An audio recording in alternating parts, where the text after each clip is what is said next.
As you're writing this entire Netflix special, because it's Netflix, and Netflix has such a huge reach, especially in a time during COVID where everyone's at home doing nothing but binging, did you second guess any of your jokes? Like, maybe I shouldn't put that one in there? You know, in the sensitive times that we are living in, and comedically, I've never been one to either pull a punch or to back away from something that I felt was honest. So my thing is, if I feel that it's honest and it's honest to me, then I'll do it. And I've been able to withstand a lot of criticism over the years.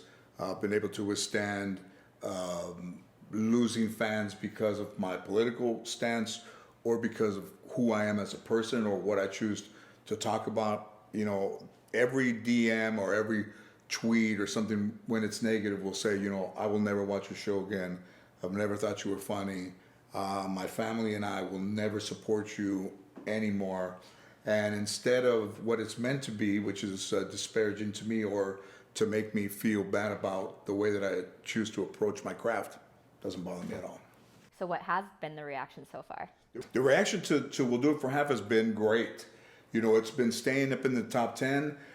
People that I've known for a long time have reached out and said, hey man, this thing is really good, really funny. Even Anthony Anderson, who I've known for 20 years, said, I watched it last night, I watched it again in the morning.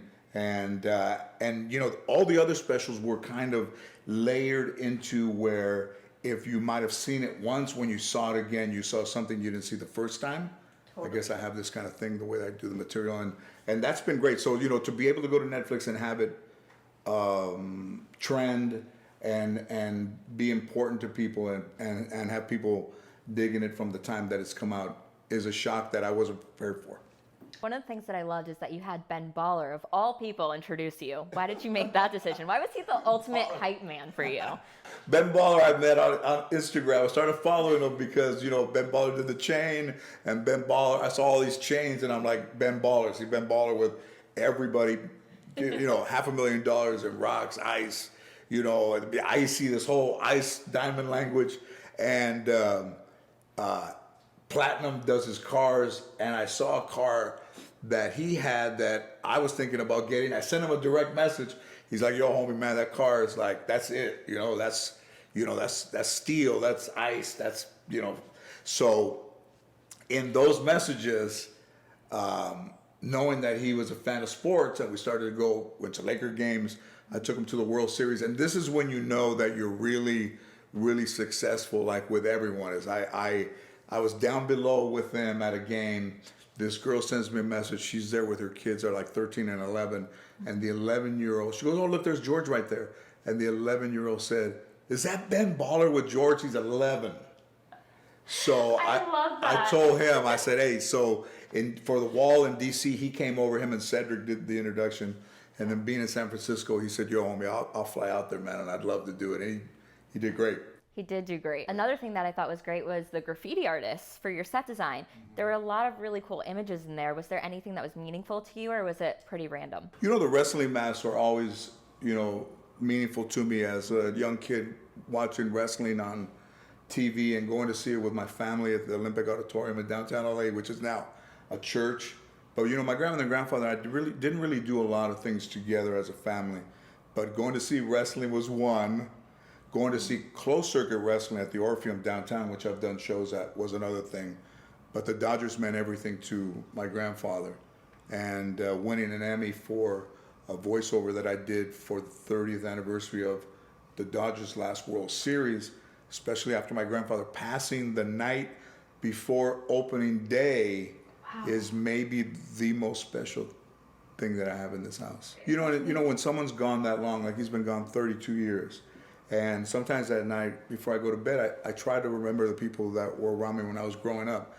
And as the years go by, it's harder to remember him as a person and more as a memory. It's tough when you think of him more of an image and not as a person. That's tough. It is tough, but I think one of the most amazing things is that you have the stories, and those stories can live on and be passed down to your daughter, who can pass it down and pass it down again. My grandmother was a trip, I remember a lot about my daughter growing up, and then as my grandmother was getting older, and I would say, like, what was I like as a kid? And my grandmother said, I wasn't paying attention. That's what she told me. Stop it. Because she raised me. I said, what was I like as a kid? And just without, I wasn't paying attention. But you paid attention. I paid attention. I paid So attention you to learned her. from mistakes. I learned from her mistakes, yeah. Okay, got it. The special, like we talked about earlier, is always very political. Your political humor. You've always been outspoken throughout your entire career. Is there ever a world, now looking back at your 41 years in comedy, that we would see George Lopez, the politician? That's a good question, and to answer you honestly, I'm not completely sure. I had somebody come up to me at a party, a guy who was a politician, that said that he wanted to start a fund or a campaign fund for me possibly running for mayor of Los Angeles. Would you do it? I would. What would be like the most important things that you would want to hit as the mayor? I would fix the streets. I would fix all the potholes for everybody out there running around on 22s. I got a flat tire. If you don't believe in if you don't believe in karma, I'm gonna tell you. I had a Cayenne that Jesse James did my rims. They were really skinny, and on Coldwater, a guy was out. His Lamborghini was on fire. So he's out there and he's trying to wave stuff, but it's on fire. And I look at him and I'm laughing at him because his Lamborghini's on fire.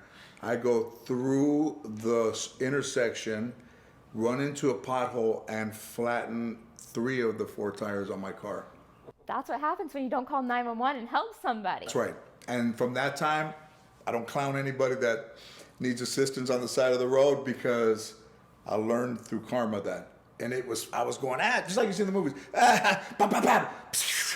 And I looked outside and I had to bring a flatbed. So as they're flatbedding my car, they're flatbedding his car and they're going like across each other. And I said, all I had to do is, call 911 or. Did he stop and laugh at you in return? I hope he did. I hope he did too. Yeah, you did deserve that, 100%.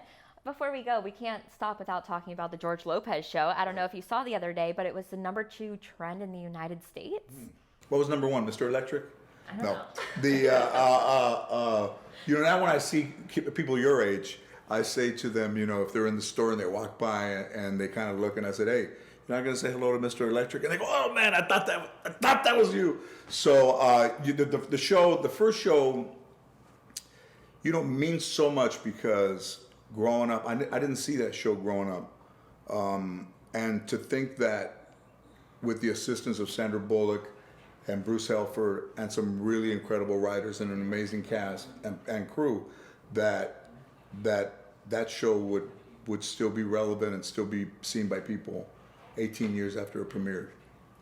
I mean, looking back, is there anything that you wish you could have put in there, or if you were going to remake the show and reboot the show today, is there a way that you would write it, considering everything we've been through in 2020? I think we'd make the adjustments for 2020, but if I was able to go back and do new episodes, which NBC Streaming said if the show performed at a level that it's been performing at, it's one of the few shows that's even more popular in syndication than it was in production. So if we were able to go and do new episodes, that would be maybe the cherry on top of my career as a dessert.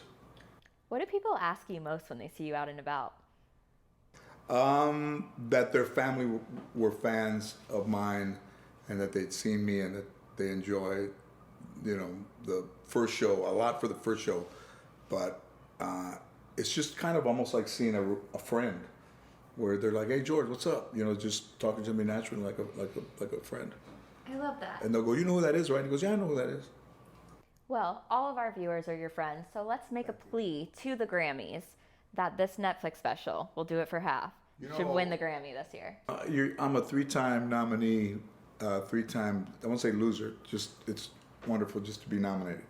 But to be able to put that old record statue right there would be the most incredible thing that could ever happen to me. That was so tender. My heart. I promise not to put it on the hood of my car like I've said in previous interviews. it.